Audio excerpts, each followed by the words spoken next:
Bonjour et bienvenue. Alors dans cette vidéo on va parler ombre, principalement ombre-lumière dans un parcours au sein de la ville où je vais vous montrer où j'ai pu photographier des scènes qui me touchaient particulièrement et qui mettaient en lumière des contrastes en fait. Des contrastes qui peuvent être donc bien sûr induits par la lumière, mais aussi des reflets sur des matières, etc. Donc on verra ça. Mais voilà, essayez. Alors un petit conseil, quand vous vous promenez dans une ville, à la campagne c'est un peu différent parce que je suis pas encore arrivé moi-même à faire voilà, des photos comme je le souhaitais avec des ombres très marquées. À la campagne, je ne suis pas encore arrivé à faire ça, mais je m'y emploie. Néanmoins, en ville, je trouve que c'est beaucoup plus facile parce que le mobilier urbain crée forcément des ombres. Donc, un conseil, quand vous allez vous balader pour une sortie photo, repérez, enfin jouez sur les forts contrastes. Donc repérez, allez-y un jour où il fait très beau et quand vous vous promenez, repérez là où vous voyez des ombres marquées. Ça peut être voilà, des ombres au mur, des ombres sur le sol, peut-être des reflets aussi. Mais surtout en parlant des ombres, moi je m'attache principalement aux ombres voilà, sur les murs, sur les sols, dans des magasins, des ombres qui sont induites par des fenêtres par exemple, etc. etc. Et une fois que vous avez repéré votre cadrage, alors moi c'est ce que je fais, hein, je me poste quelque part et quand j'ai repéré un cadrage qui me convenait, j'attends que quelque chose se passe dans la scène, que quelqu'un passe, mais là aussi c'est pas forcément, je dirais qu'une personne n'est pas forcément le bon choix, ça peut être un animal.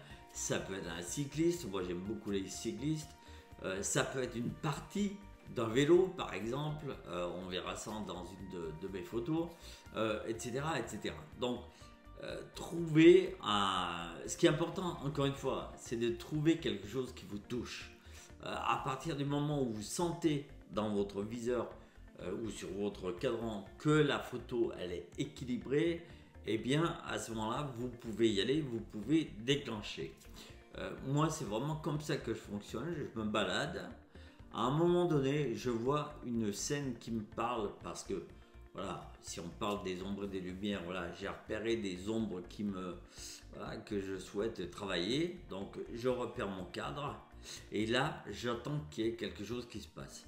Donc, il y a un cycliste, il y a des passants, il y a des animaux, il y a un chien, un chat, peu importe, qui passe, ça me parle ou ça me parle pas, mais j'attends qu'il y ait quelque chose qui me fasse déclencher. Voilà, le bouton sur le déclencheur, ça va se déclencher de lui-même à partir du moment où vous aurez trouvé eh bien, le bon équilibre. Une fois que le bon équilibre va se produire dans votre viseur, automatiquement vous allez déclencher. Voilà.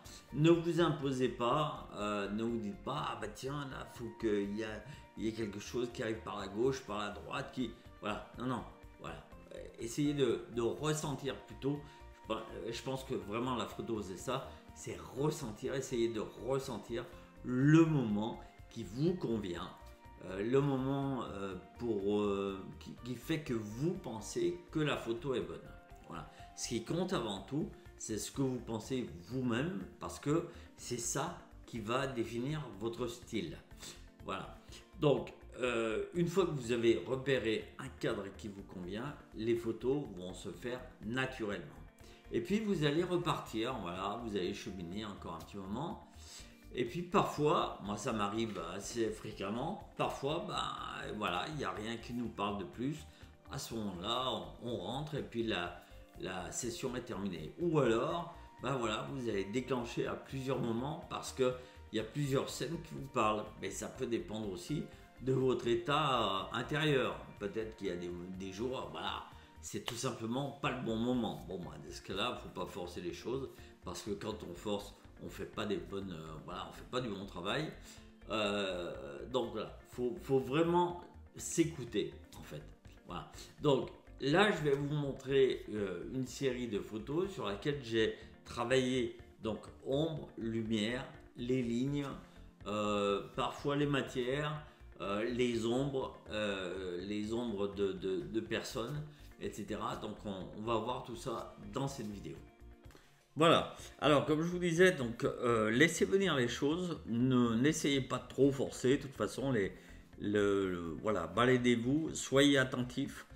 Ce qui est important, c'est vraiment voilà, d'être attentif à tout ce qui se passe, bien regarder, voilà, avoir les yeux un peu de partout, peut-être varier les cadrages, mais voilà, essayez de repérer à quel moment bah, il y a quelque chose qui vous parle et bah, vous laissez la scène se composer et déclencher à ce moment-là. Alors, concernant les photos que je voulais vous montrer. Donc déjà, celle-ci, c'est une photo que j'ai faite dans mon quartier. Donc là, vous voyez, il n'y a pas besoin d'aller bien loin. Ce qu'il y a de super, c'est que finalement, on s'aperçoit qu'on peut faire de photos sans cesse différentes dans un environnement qui nous est très familier et très proche. Il suffit d'observer. Et là, par exemple, cette photo, bah, elle fonctionne bien parce que il y a cette personne qui est en mouvement, puisque voilà, il a la jambe levée, il monte une marche. Donc il y a un mouvement dans la photo, il y a les masses d'ombre, les lignes. Donc les lignes, donc effectivement, qui sont données par les ombres, par le banc et par la rampe. Donc vous voyez, par les arbres aussi, mais ça c'est plus en second plan. Mais vous voyez, donc ça crée une espèce d'harmonie en fait qui est intéressante et ça fait la photo fonctionne bien. Comment j'ai fait? En fait, moi tout simplement, j'ai repéré ces ombres au sol, j'ai repéré ces lignes et je me suis mis dans un coin, j'ai regardé un peu dans mon viseur comment il fallait que je l'oriente pour que ça fonctionne correctement. Et à ce moment-là, bah, il y a une personne qui est montée l'escalier, voilà, qui est monté l'escalier, et j'ai déclenché à ce moment-là. Et voilà.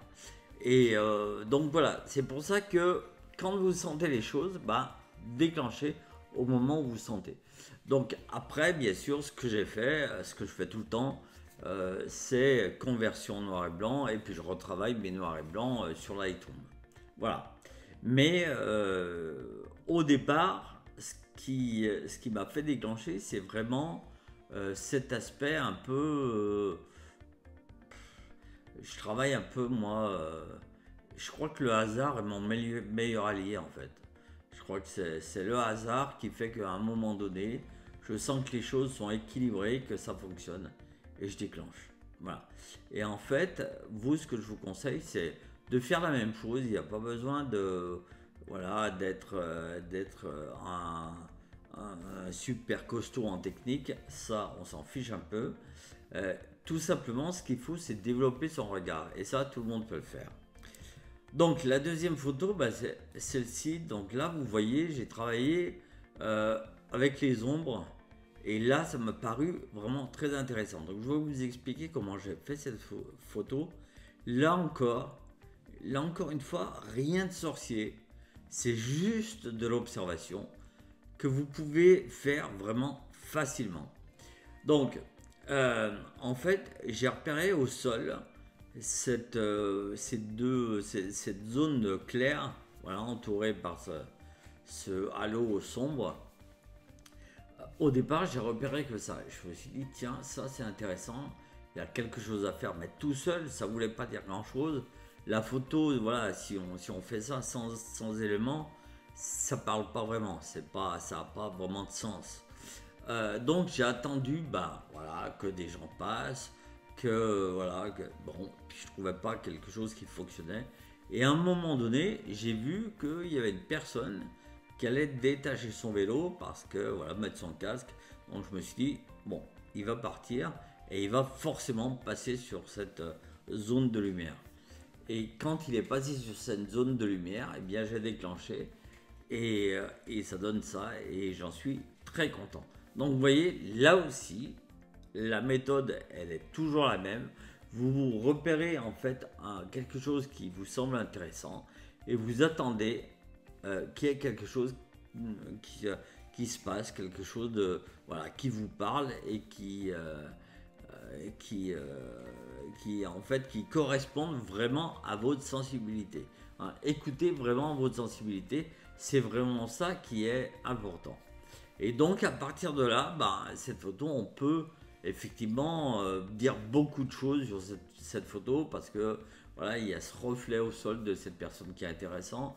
La personne d'ailleurs qui est sur le vélo, on la voit pas, donc elle ne vit pas en tant que telle, elle vit par l'ombre. Bref, il y a tout un tas de choses qu'on peut dire. C'est une photo qui est assez parlante et qui est assez intéressante. Autre chose, donc celle-ci, alors ça c'est une photo plus, on va dire, voilà, plus de l'environnement urbain. Dans cette photo, ce qui est intéressant, c'est que ce monsieur qui est assis tranquillement sur une vitrine, je crois que c'est la brioche dorée. Voilà, on voit d'ailleurs dans le reflet de la brioche dorée qu'il y a des gens qui passent et voilà, qu'il y a un peu une agitation. Et lui, il est tranquille ici. Voilà. Et donc, là aussi, avec ce jeu de lignes, ce jeu d'ombre, j'ai trouvé que c'était intéressant et ça m'a fait déclencher. Et cette photo, elle est vraiment, là aussi, elle est vraiment assez parlante. Elle est principalement axée quand même sur les lignes, donc sur la partie géométrique, on va dire. Mais voilà, j'ai trouvé que c'était intéressant. Bon, pas grand chose à dire, simplement que c'est quelque chose qui va parler. En fait, quand vous déclenchez, quand vous allez déclencher vous-même, vous allez vous apercevoir que vous avez des photos qui vous parlent, que vous aimez regarder. Vous ne savez pas forcément dire pourquoi, mais en tout cas, elles vous parlent. Voilà. Donc il y a quelques fois, il ne faut pas trop chercher des explications. Voilà, il faut simplement écouter son cœur, écouter son intuition, sa sensibilité et déclencher à ce moment-là. Voilà. Mais là, vous voyez, par exemple, c'est aussi un endroit dans Annecy où on peut passer des milliers et des millions de fois, ça sera jamais la même. Donc c'est ça vraiment qui est intéressant. Autre chose, donc voilà, une autre photo, alors ça prise dans un centre commercial. Donc centre commercial qui avait un toit vitré ouvert et qui donne cette lumière intérieure. Donc là, pareil, on voit la lumière qui se reflète de manière assez douce sur le banc et sur le sol. Donc ça crée des lignes. Cette personne qui passe, mais cette personne qu'on ne peut pas identifier, bien sûr, parce que j'ai coupé au niveau du visage. Et on voit quand même qu'il y a le mouvement, donc elle avance, et j'ai trouvé ça aussi intéressant. Donc, vous voyez, là je me suis pas embarrassé de la fameuse règle des tiers, etc.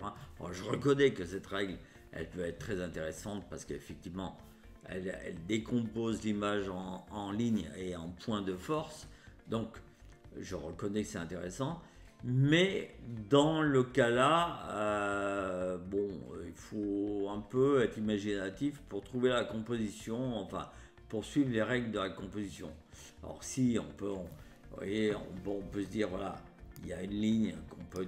Ah, attendez, hop, alors, il y a une ligne qu'on peut dessiner, qu'on peut tracer ici, une autre qu'on peut tracer là, et puis après je découpe aussi ma photo entière ici.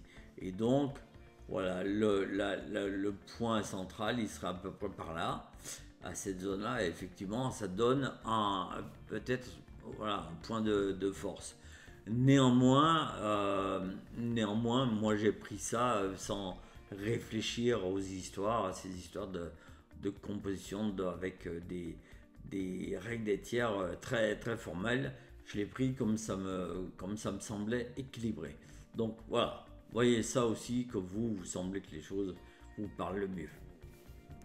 Voilà, et la dernière photo, je ne sais pas si c'est la dernière, si c'est la dernière, et la dernière photo c'est celle-ci. Donc là, c'est ce que je vous disais, c'est une balade dans les rues, tout simplement. J'ai repéré en fait une toiture qui était ajourée et qui donnait ses lignes sur une colonne. J'ai trouvé ça très intéressant, j'ai trouvé que ça donnait un aspect graphique assez sympa. J'ai attendu que quelqu'un passe, qu'elle soit un petit peu dans l'ombre, la personne. Là aussi, vous voyez, elle a une démarche, on voit, elle n'a pas les deux pieds au sol, donc il y a une démarche, on voit qu'elle avance. J'ai trouvé ça intéressant et donc j'ai déclenché à ce moment-là. Donc là aussi, bon, on peut chercher la règle des tiers. Je ne sais pas s'il y avait vraiment une règle des tiers. En tout cas, cette photo, elle me parle. Voilà, moi j'en suis content. Et le principal en fait, c'est qu'on en soit content soi-même. Voilà. Donc, voilà. Donc cette photo, là aussi, hein, le principe est le même, toujours le même. Je circule, je repère là dans le cas là des ombres qui font quelque chose d'intéressant. J'entends qu'il y ait quelqu'un qui passe et qui meuble ma photo et je déclenche à ce moment-là. Voilà. Donc je regarde ce que ça donne. Si j'en suis pas content, bah, j'attends qu'il y ait une autre personne qui passe. Ce qui a dû se passer là, je me souviens plus, mais voilà, j'ai dû attendre peut-être 3, 4, 5, 6 personnes, que 6 personnes passent avant de trouver la bonne.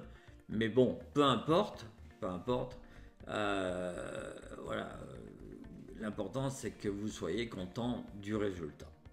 Voilà, donc encore une fois, quand vous faites votre composition, quand vous faites votre recherche de photos, soyez sans pression, détendu, ne vous imposez rien, soyez en alerte, c'est-à-dire soyez attentif, regardez bien tout ce qui se passe autour de vous, essayez de trouver les choses intéressantes, les choses qui vous frappent, les choses qui vous marquent. Ce qui vous marque vous, ce ne sera pas forcément ce qui va marquer le voisin, donc ça n'a pas d'importance, il n'y a pas de règle en photo. Sinon, s'il y avait une règle, tout le monde aurait le même style. Votre style il est à vous, il sera unique et il correspond à votre sensibilité. Voilà. Voilà, c'est tout pour cette vidéo. Je vous remercie de l'avoir suivi. Si elle vous a plu, n'hésitez pas à vous abonner à la chaîne. Si vous souhaitez, vous pouvez liker la vidéo. Et puis, je vous invite à récupérer en cliquant sur le lien ci-dessous le petit guide qui va vous aider à composer vos photos. Voilà, moi je vous dis à très bientôt pour une prochaine vidéo. Ciao.